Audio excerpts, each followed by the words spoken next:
Welcome back to the channel, sports fans. It is a beautiful day. It's 44 degrees and windy. Today we're going to talk about the importance of the backward shot. I find it to be a very low percentage shot for me personally to turn my club upside down and approach it from the opposite side of the ball that I always stand on. So I am not a big fan of trying to hit it left-handed. I am a fan of the backward shot. It has gotten me out of trouble more times than I can, well, honestly, than I care to share. So Cocobontitis is here with you as always, as is Mr. Pooh. Really wet turf. Been raining a lot.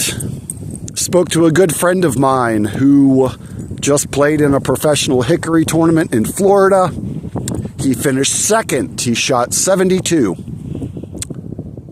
Good friend of mine. He finished runner-up to an old school golf pro named Wally Armstrong. Wally Armstrong and Jim Sheard put together the Golfer's Bible. They also wrote In His Grip, among others. So fun fact, made my morning. 72 with hickory clubs. Get you a hickory club, sports fans.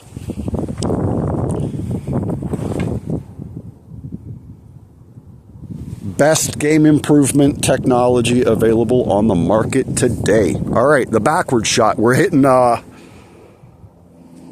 56-degree wedge. I saw where Tigger was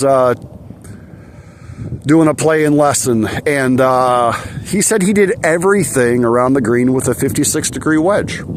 And I said, well, Tigger's the best player of world history, so might as well put that one in your put that one in the bag and keep it there. Anyhow, the backward shot. Hope you guys are doing good. I'll try to not be too long-winded. This is a very, very, very important shot.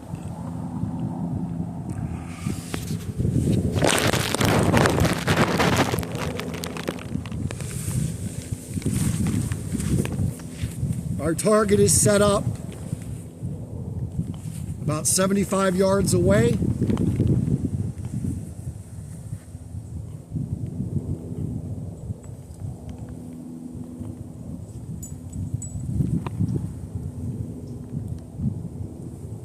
Fundamentally, the ball really needs to be positioned off your back heel.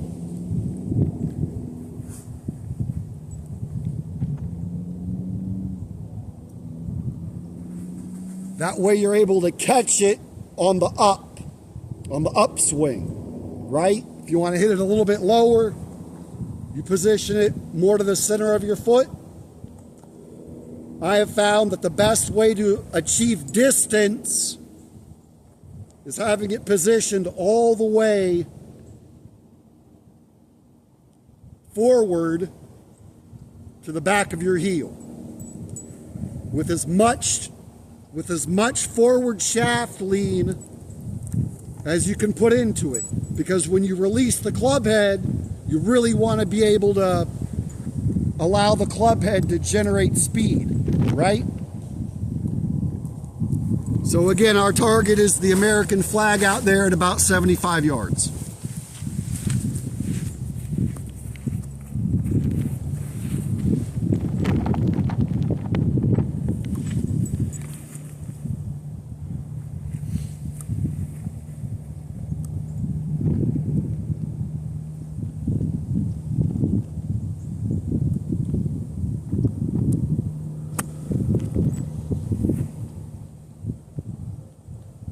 Okay, so that was actually too good to be true to be our first backward shot of the day, first swing all day long. So that's pretty good.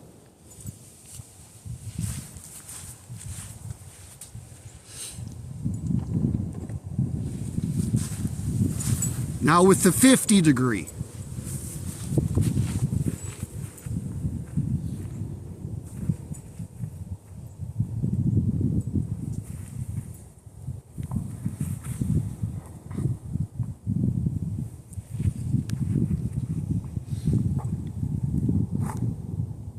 And it's really all about your alignment more than anything, you know?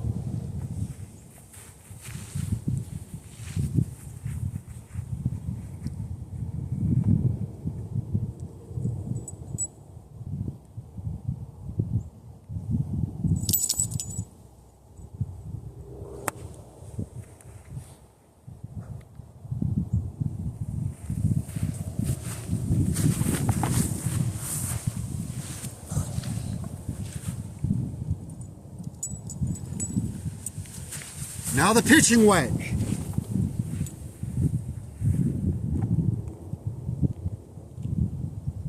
You're going to find that the easiest ball flight to hit with this shot is going to produce a draw, a right to left shot shape.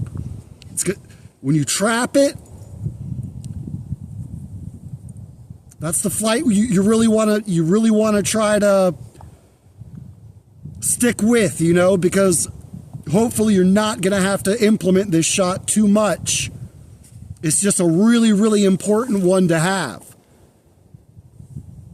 If you find yourself on a bridge on the 17th at TPC Sawgrass in the Players' Championship, for example, like Matt Kuchar did.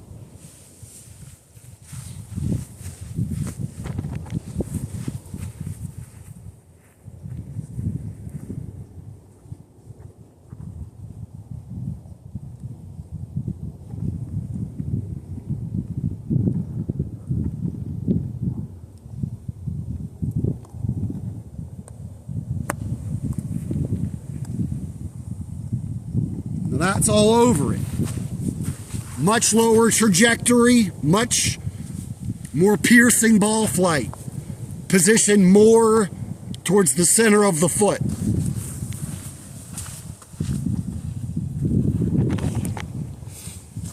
Now the 9-iron. I personally, as far as hitting the backward shot, I kind of cap it off at the 9-iron.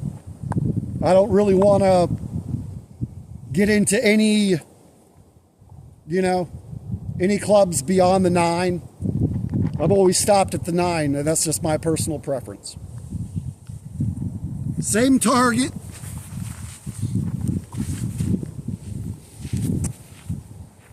Much shorter follow through.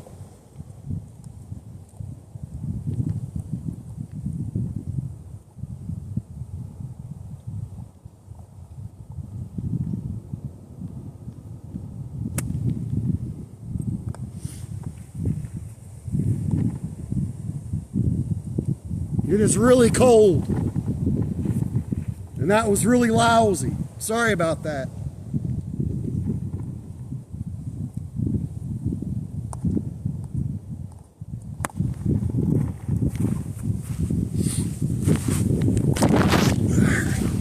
So the reason that I prefer to practice in the field is because I can walk it off and jog it off, right? I'm not staying stuck in a stagnant position at a driving range. I'm able to move around. This is the 56.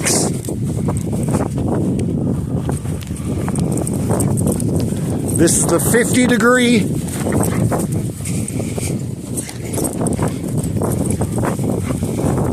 This is the 9-iron. And this is our pitching wedge. So the reason that I personally prefer to practice in a field is because I'm able to get my steps in. The soil composition typically of every natural field I find is a lot more firm than what you find at most facilities. You always want to try to practice on something that's pretty firm and pretty fast. All right, get your steps in. Thanks for watching.